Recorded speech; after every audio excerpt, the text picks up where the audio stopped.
Parliament ఎన్నికల ప్రచారంలో భాగంగా దేవరుపల్ల మండలంలోని ప్రధాన చౌరస్తాలో బీజేపీ విజయ సంకల్ప యాత్ర కర్నల్ మీటింగ్ జరిగింది.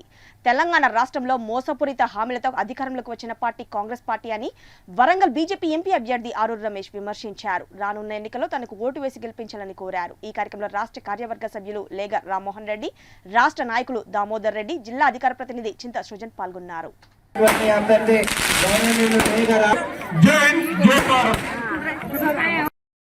జరిగే పార్లమెంట్ ఎన్నిక ఆషామాషి ఎన్నిక కాదు.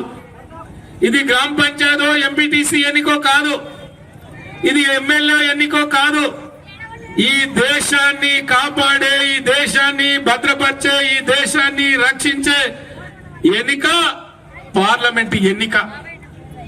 భారతదేశానికి స్వతంత్రం వచ్చిన తర్వాత 50 సంవత్సరాలు పైచిలకు కాంగ్రెస్ పార్టీ పాలించిన విధానం ఏ మేరకు పేద వర్గాల గురించి ఆలోచన చేశారు, భారతదేశ బార్డర్ గురించి ఆలోచన చేశారు, మా మహిళా రిజర్వేషన్ గురించి ఆలోచన చేశారు, మా మహిళలకు నేరుగా బియ్యం ఇవ్వాలనే ఆలోచన ఏమన్నా ఉండేనా? మరి గడిచిన 10 సంవత్సరాల్లో చాలా మంది దళిత బిడ్డలు ఆశపడ్డారు, భంగపడ్డారు. మరి ఈ రోజు టిఆర్ఎస్ పార్టీ నుండి వస్తున్న అభ్యర్థి, కరీంనగర్ పార్లమెంట్ కు సంబంధించిన అభ్యర్థి, ఆయన కరీంనగర్ జిల్లాకు సంబంధించిన అభ్యర్థి.